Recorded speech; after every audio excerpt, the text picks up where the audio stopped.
Assalamualaikum warahmatullahi wabarakatuh. Baiklah, saya Robiatul Adawiyah. Di sini saya akan membuat tugas video mata kuliah tindak pidana korupsi dengan judul nilai-nilai anti korupsi.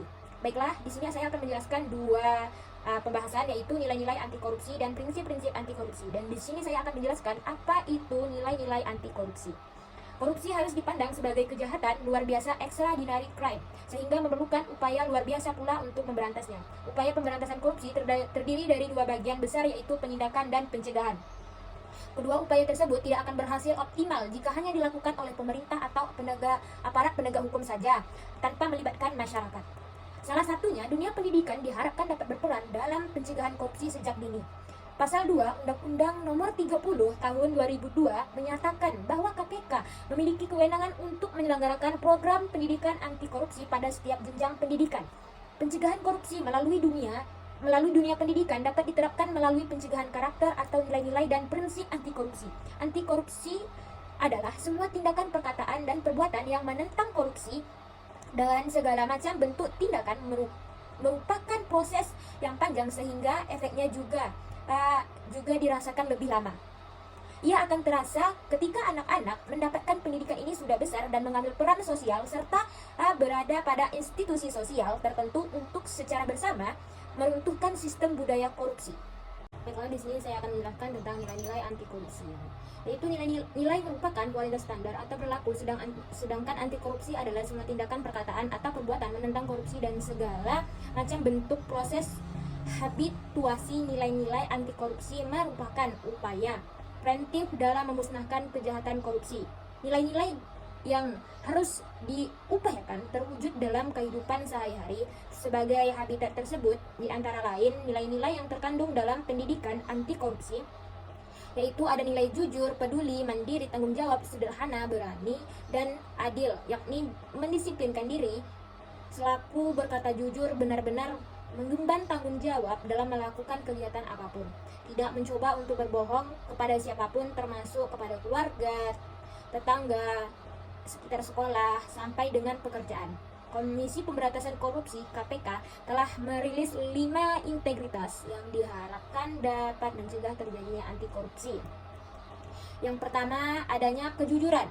Kejujuran adalah sikap dan perilaku yang mencerminkan kesatuan antara pengetahuan dan perbuatan.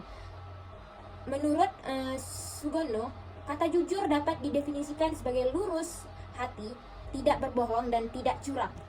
2. Kemandirian. Berarti tidak tergantung pada orang lain atau kemampuan menyelesaikan, mencari, menentukan solusi dari masalah yang dihadapi. Yang ketiga, adanya kedisiplinan. Kedisiplinan ini adalah kebiasaan konsisten terhadap segala bentuk peraturan atau ketertiban yang berlaku, berarti patuh pada aturan. Yang keempat, adanya tanggung jawab adalah sikap dan perilaku seseorang dalam melaksanakan tugas dan kewajiban, baik berkaitan dengan diri sendiri, sosial, masyarakat, bangsa, dan negara maupun agama. Yang kelima, adanya kerja keras. Kerja keras adalah bersungguh-sungguh berusaha ketika menyelesaikan sesuatu, berbagai tugas, permasalahan, pekerjaan, dan lain-lain dengan sebaik-baiknya. Bekerja keras berarti pantang menyerah, terus berjuang. Yang kedua, ada prinsip-prinsip anti korupsi. Prinsip anti korupsi adalah aturan atau keyakinan yang menjadi dasar untuk berpikir, bertindak, atau berperilaku. Dalam konteks anti korupsi, maka prinsip anti korupsi merupakan dasar seseorang untuk bertindak atau berperilaku menolak korupsi. Prinsip-prinsip anti korupsi diantaranya itu ada akuntabilitas, adalah kesesuaian antara aturan dan pelaksana kerja. Semua lembaga mempertanggungjawabkan kinerja sesuai aturan, mana baik dalam bentuk konvensi, yaitu de facto, maupun konstitusi de jure. Nah, yang kedua, adanya transparansi, artinya mengharuskan semua proses kebijakan dilakukan secara terbuka sehingga segala bentuk penyimpangan dapat diketahui oleh publik. Yang ketiga, adanya kewajaran. Prinsip ini ditunjukkan untuk mencegah terjadinya manipulasi, ketidakwajaran dalam penganggaran, baik dalam bentuk markup atau ketidakwajaran lainnya. Sifat prinsip ada 5, yakni komprehensif, disiplin, fleksibilitas, dan terprediksi, kejujuran, dan informatif. Ada yang keempat, ada kebijakan. berperan untuk mengatur tata interaksi agar tidak terjadinya penyimpangan dapat merugikan negara dan masyarakat. Kebijakan anti korupsi ini tidak selalu identik dengan undang-undang anti korupsi, namun bisa berupa undang-undang kebiasaan mengakses informasi, undang-undang netralisasi, undang-undang anti monopoli maupun lainnya yang dapat memudahkan masyarakat mengetahui sekaligus terhadap kinerja dan pengguna anggaran negara oleh pejabat negara.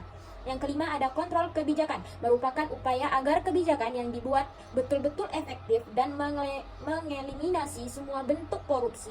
Kontrol kebijakan berupa partisipasi, yaitu melakukan kontrol terhadap kebijakan dengan ikut serta dalam penyusunan dan pelaksanaan, berupa posisi, yaitu mengontrol dengan menawarkan alternatif kebijakan baru dianggap lebih layak dalam penganggaran. Baiklah, sekian video dari saya dan saya akhiri. Wabillahi taufiq wal hidayah. Wassalamualaikum warahmatullahi wabarakatuh.